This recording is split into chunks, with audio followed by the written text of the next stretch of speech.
बात करते हुए काफी देर हो गई तो तनु ऊपर आई और कहा, आज क्या सारी रात यही बिताने का इरादा है आप सब लोगों का? कितनी ठंड है यहाँ, बीमार हो जाना है सबने। तनु, मर्द को ठंड नहीं लगती, जीजा जी ने रौब के साथ कहा। ये आप बोल रहे हैं या आपके अंदर की शराब? तनु ने बिना किसी भाव के सोमित को घूर कर कहा। सिर्फ 2 पैग, तुमने कहा था वो भी इसलिए। सोमित ने कहा। 2 नहीं दी, 6, पूरे 6 पैग पिए हैं इन्होंने। अक्षत ने उठते हुए कहा।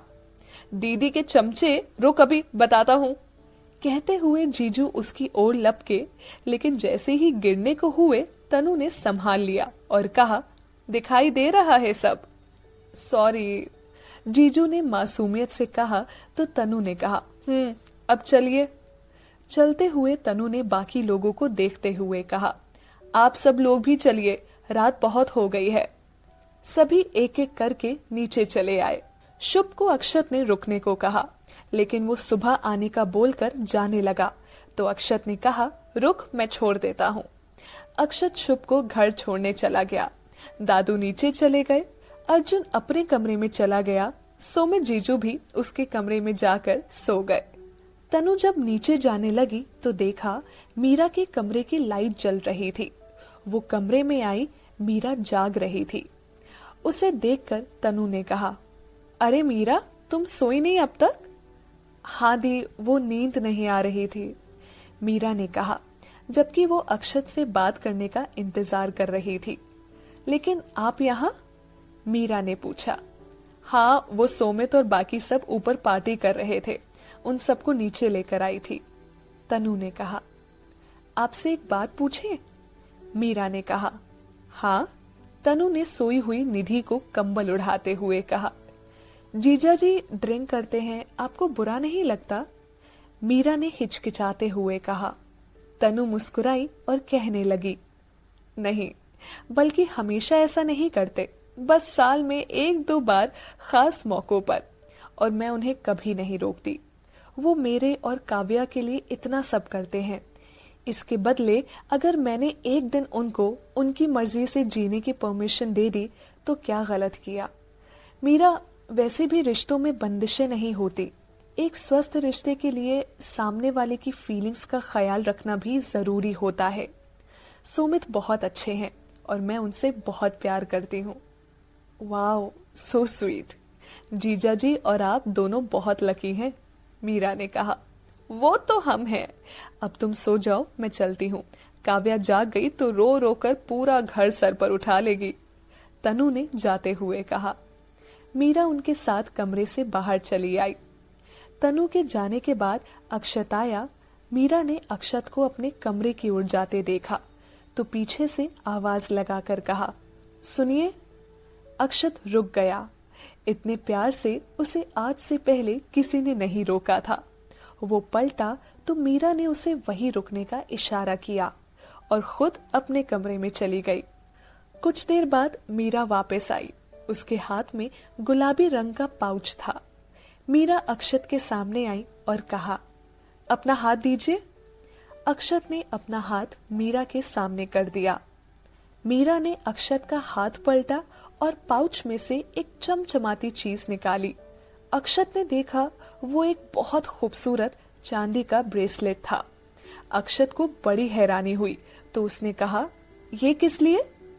मीरा अक्षत को ब्रेसलेट पहनाते हुए कहने लगी, आपने हमारे लिए जो तोहफा खरीदा वो बहुत अच्छा है, लेकिन हम आपसे इतना महंगा तोहफा नहीं ले सकते। पर हम आपको ठेस पहुंचाना भी नहीं चाहते थे। आपका दिल ना दुखे और हमारा मान भी रह जाए, बस ये सोचकर आपके लिए ये तोहफा लिया। आपको पसंद आया? अक्षत का दिल भर आया, लेकिन होठों पर मुस्कुराहट थी। उसने धीरे से कहा, बहुत। मीरा ने ब्रेसलेट की कड़ी ठीक करते हुए कहा, रिश्ते परफेक्ट नहीं होते, उन्हें परफेक्ट बनाया जाता है, कभी प्यार से तो कभी डांट से, और आप में वो काबिलियत है। अक्षत मीरा को देखता ही रह गया।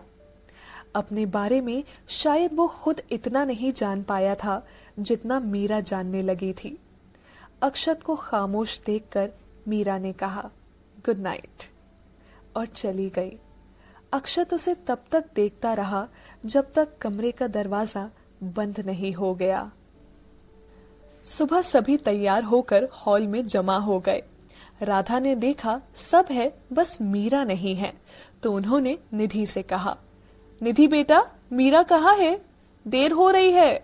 मैं, तेरे पापा, अर्जुन, दादी और दादू निकल रहे हैं। तुम बाकी सब दूसरी गाड़ी से आ जाना। कहते हुए राधा अपना पर्स संभाले वहां से निकल गई। तनु और सोमित भी काव्या के साथ तैयार होकर हॉल में आ गए। अर्जुन और अक्षत भी सभी मीरा का इंतजार कर रहे थे। कुछ देर बाद सीढ़ियों से उतरते हुए अपना दुपट्टा संभाले मीरा आई। जैसे ही सबने उसे देखा, सबकी नजरें उस पर जम गई। गोल्डन लहंगे में पिंक दुपट्टा लिए वो बहुत प्यारी लग रही थी। बालों की आगे की 2 लटों को मोड़कर पीछे किए हुए, बाकी बाल खुले छोड़ दिए। कानों में गुलाबी रंग के छोटे छोटे झुमके, माथे पर गोल छोटी सी बिंदी, आंखों में काजल और होठों पर हल्के रंग की लिपस्टिक। बस इसके अलावा उसने कोई मेकअप नहीं किया हुआ था।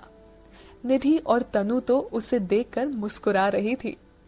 काव्या बड़े प्यार से उसे देख रही थी। आज तो उसे देखकर अर्जुन भी भूल गया कि उसकी सगाई है। और हमारे अक्षत जी, उनका हाल यहाँ सबसे ज्यादा बुरा था। मीरा की खूबसूरती उसने आज देखी थी। उस लहंगे में वो इतनी खूबसूरत लग रही थी कि अक्षत का मुंह खुला का खुला रह गया और वो पलके झपकना तक भूल गया। मीरा नीचे आई और कहा, आप सब लोग हमें ऐसे क्यों देख रहे हैं? तुम इतनी प्यारी लग रही हो कि हम तो क्या, ये दोनों लड़कियां भी तुम्हें देखकर पलके झपकना भूल गई हैं। सोमित जीजू ने कहा तो मीरा खिलखिलाकर हंस पड़ी। दी चले, देर हो जाएगी, अर्जुन ने कहा। सोमित अक्षत के बगल में ही खड़े थे। जैसे ही मीरा अक्षत के सामने से गुजरी, सोमित जीजू ने अक्षत से कहा, मुंह तो बंद कर लो साले साहब।